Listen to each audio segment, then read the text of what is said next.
Dimitris, when I look at the market, I see a lot of companies concentrating on building agents. But when I look at our company, Superbo, I see a company focused on the infrastructure layer underneath the agents. Help me understand why you believe this is a bigger opportunity for us.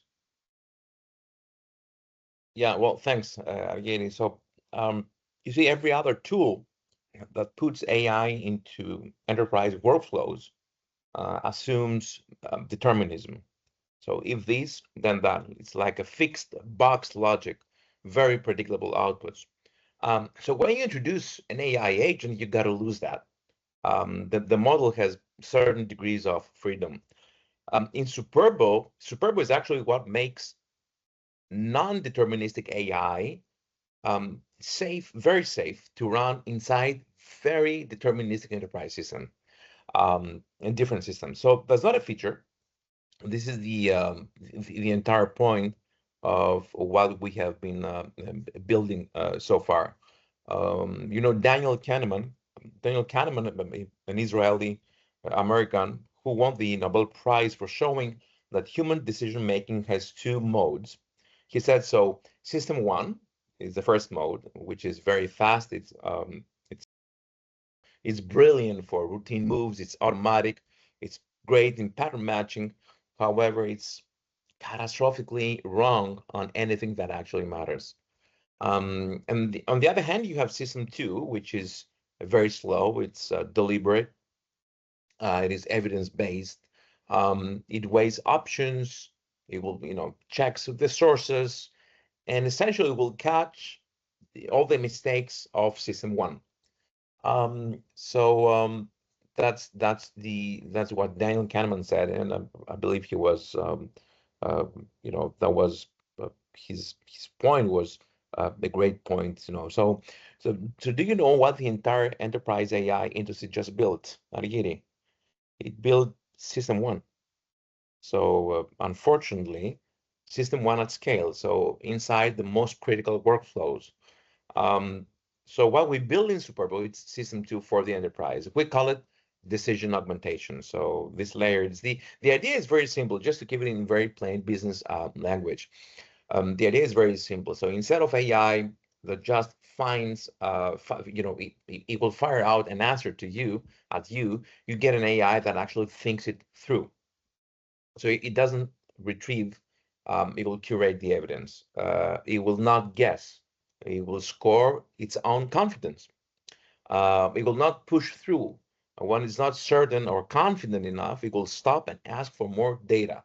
So, and also it's by design very auditable. It's not by accident auditable. So this is very important because today, and this is not my numbers, this is McKinsey numbers out there, 88% of enterprises are experimenting with AI agents, different kind of pilots, POCs and stuff. Only about 23% have scaled to production, and that gap is obvious, and the model is not the problem. The main problem is the trust. And we're building the infrastructure to close that gap. What do you say when people say that this is this can be considered a workflow automation? So it's not. Why do we need agents, or aren't any other companies doing that? What's different? What's...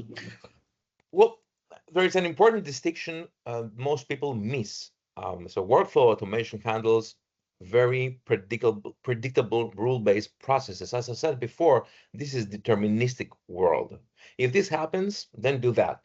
It's excellent that deterministic flows where every single step is known in advance, right? So what we handle is the judgment heavy part of the workflow, all the decision points where context matters, exceptions might arise, and reasoning is very required. So that's a fundamentally different kind of problem that we're solving, and then there's the control problem on top of that. So when an AI agent will start making real decisions inside a business, approving something or updating a record or triggering a process, you need to know what it decided, why, and whether it was authorized to do so, and how to reverse if it was wrong, right? So none of the workflow tools today handle that. So they were, because actually they were never designed to do so. So we're not competing with, all the workflow companies out there. We are actually the layer that makes AI agents safe to run on top of everything all these companies already built. What about the cloud providers? I mean, Amazon and Microsoft, aren't they offering something like that? Yeah, well, Amazon's AI tools are optimized for Amazon's cloud, right? Microsoft are optimized for Microsoft ecosystem. So that works very well if you're fully committed to one provider. So, but most large enterprises, especially in heavy regulated industries, are not, and actually cannot be. So they are running across multiple systems, some on their own infrastructure, some in markets where data legally cannot leave the country. So there's also a flexibility problem that's becoming more visible. So enterprises increasingly want to use different AI models for different tasks, right? So one is better for reasoning. Another model might be great for document processing, one for a specific domain, right? So without being locked into a single vendor's stack. So the cloud providers, and it makes sense, right? So it naturally will push you toward their own models and tooling. And that creates a lock-in and slows your ability to adapt whether the best available model is at any given moment. So we are built to be model agnostic. We're built to be cloud agnostic and deployable in the infrastructure of each enterprise. So the cloud providers built for their own world, right? So we govern agents across all of them, and this is a very distinctive position for what Superbo has been building. True, makes sense. But what about the LLM providers? I mean, OpenAI, Anthropic, will they? What if they start building something like this? Well, Does this pose a threat? well, yeah, it's. I think this is the most common question we've been getting, and the answer is very simple. So you need to think it through. The model providers are structurally incentivized not to own the enterprise governance layer. The moment they do, they will create a conflict of interest because a governance layer built by OpenAI will always consciously or not consciously will favor OpenAI's model, right? So enterprise CIOs will not accept that.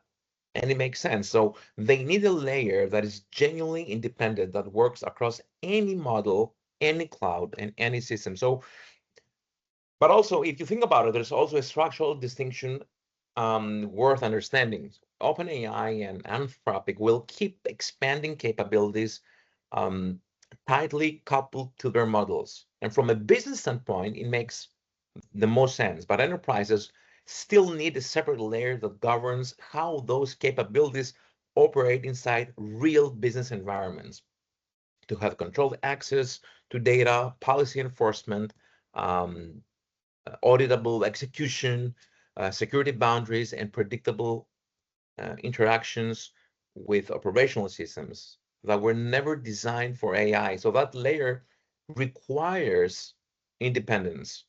This is its natural habitat, should be independent. So it cannot be built by the model provider without a fundamental conflict. And then there's the data question as well. Regulated environment enterprises, it cannot send out sensitive data through OpenAI or Anthropic infrastructure. Full stop. We sit inside the enterprise-owned environment, and that's a structural position the model providers cannot really replicate. History supports that cloud providers did not build the security and observability companies. If you think about it, this is historical data. Someone else always does, because the independence actually is the product. What about the maturity of the market? What do you think? I mean, is it too early? Are the enterprises still ready for what is coming, or for what is already here? Well, this is a question that, you know, it would be coming from an investor, and it would be a very investor kind of question. We are exactly where we want to be right now. It's a pre-inflection. I mean, if you're an investor and you think about it, this is the right moment for you. In a pre-inflection market, moving fast forward towards post-inflection. And here's what inflection looks like. Right now, enterprises are launching AI projects and installing at the pilot stage. That's arguably, that's the situation right now. The agents work very well, but the business is not ready to trust them in production without a governance layer. So most of them, you know, most don't have one, and the stall is the market signal. So the post-inflection moment, which is coming quickly, is when enterprises collectively realize that governance infrastructure has to come first and not last. At that point,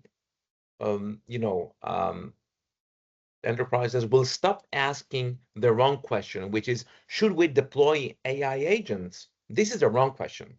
And they will start asking the right question, which is, what do we need in place to do this safely? And we are the answer to that question. And unlike most infrastructure companies, we're not betting on that market arriving. We are already deployed inside that. But why now? What do you think now is the time for such a technology, for such an offering? You know, the funds whose job is to call this early have already called it, and they are they have all called the same thing. Insight Partners and Anderson Horowitz and Y Combinator each independently published their 2026 thesis, and the conclusion is very identical. Value won't accrue to generation tools or copilots, but to the reasoning layer above the data, the layer that plans, deliberates, and decides. To be precise, Insight Partners frames it as compound agentic systems on a new stack of data, memory, and governance. A16Z calls it the shift from system of record to system of intelligence, and the Y Combinator named the category by hand the missing layer between raw company data and reliable AI automation, not a generation tool, not a search tool. Okay, so that's the layer we we have already built something in terms of our layers stack, and here's the tell that confirms the timing. So for all the noise about enterprise AI, look for the success stories where AI actually made a decision in production, not summarized, not drafted, not answered, but decided with an audit trail behind an evidence pack, right? So they barely exist. So everyone installed at chat and copilots. Nobody has crossed, nobody has crossed into trustworthy and very accountable decisions at scale. So the gap is not a sign the market is early. It's a sign that the hard problem is still very much unsolved, and the demand is piling up. It's piling up behind it. So that's exactly the wedge we sit in. So why now? It's not the timing feels right. Actually, it's that I believe the smartest capital has independently defined the category already, and the market has proven it cannot really, not yet at least, deliver it. And we have already, we've been already deploying inside in production and in regulated markets who have successfully been deploying part of our AI stack, our enterprise AI OS, as we say. So the thesis is validated, and the window is pretty much open So the question is not whether the layer wins, but it's who owns it when it does. Okay, and so we have a stack. We have our decision augmentation system, or an enterprise AI operating system, as we call it. How much is what part of it is already developed? I mean, Yeah. how far are we from the? Yeah. All right. So the full decision augmentation system is at a very proof of concept stage, and we're building the MVP right now. So, but we're not starting from blank page here. So we're live in production today with I might say narrower versions of the product, and those have real paying customer traction. So the decision layer is not a bet that we're asking investors to take on faith. It's the convergence of pieces that are already deployed and already working. So underneath that, we have built working components across all 4 layers of our agentic stack. We have the resource abstraction layer, the knowledge foundation layer, and the orchestration layer. And eventually we have the vertical agents on top, but none of it is theoretical. Okay, so the work ahead is not invention from scratch. It's combining and maturing what already runs in the field into one unified decision augmentation offering. So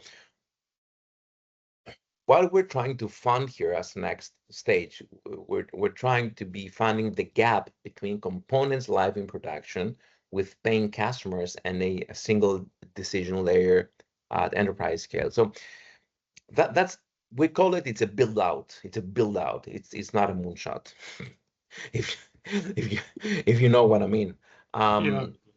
And it makes it's all the difficult discussions most enterprises avoid having, but investors are really very much into it in understanding why on earth all the most of the experiments out there fail in a spectacular way.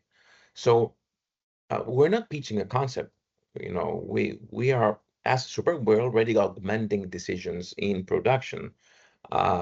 So for us, it's our natural habitat, our natural evolution step, and we have been building an enterprise AI very intentionally since the very beginning of the AI revolution. Of course, we've been in the playground since 2020, but since the beginning of 2023, we started with building all the retrieval augmented generation. We shipped it. We saw exactly where it broke.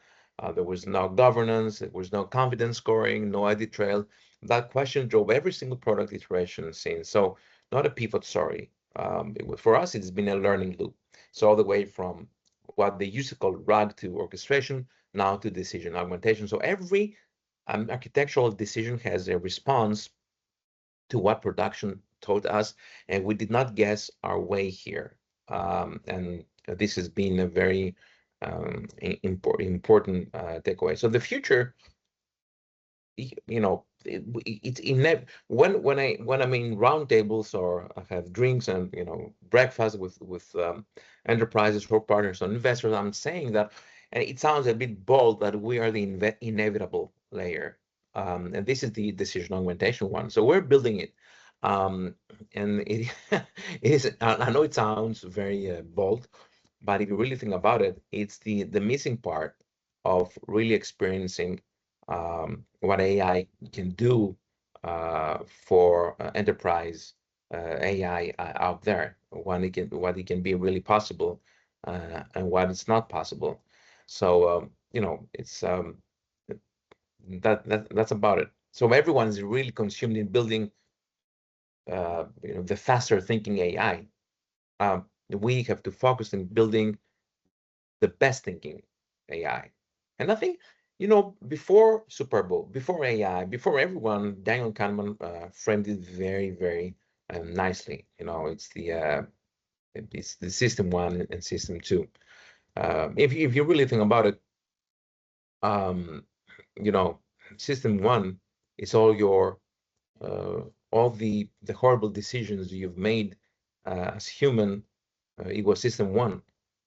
But in system 2, it's the part of your brain that save you from your worst nightmares or your worst decisions. And well, arguably, what the entire enterprise AI industry just built is system 1 at scale, actually, inside the most critical workflows of an enterprises. And that's why we are focused in the next system, which is system 2, just to make sure that we can deliver auditable results. That's about it. That's a whole point. I know it sounds very simple. It sounds something that as humans could think naturally. But when it comes to AI, unfortunately, it's all the way, it's different when how they think about it in terms of enterprise. I think everyone, Argyris, rushed into deploying something. They rushed into trying to be the first movers, go to market very fast, build some agents, deploy them. We don't know why, because the KPI was to deploy the agents, full stop. True. And then they didn't scale up. No value was generated from that, and it was expected. If you really think so, you should not rush. Just take a step back. If you're going to be in this ecosystem for a long time, you need to take a step back, and not as a vendor, like a venture, like a Superbo, but from the enterprise, regulated industry enterprise. You should, think what is missing. I think I said before, you need to ask the right questions. Not what kind of agent should I deploy, but what do I have to have in place first in order to deploy any kind of agent safely. So if you manage to isolate the agents as standalone, all of them from every vendor, they work fine. They will just not work into deterministic workflows that the enterprises have been using, being built around. So it's just trying to make a new outcome from two different worlds, fire and water, deterministic versus non-deterministic. It's not going to work. So you need this missing layer, and I think, and this is, intentionally, this is what we have been building, and where we should focus on from a strategic point of view as Superbo. Let's go for it. Thank you. Yeah. Thank you, Demetri. Thank you.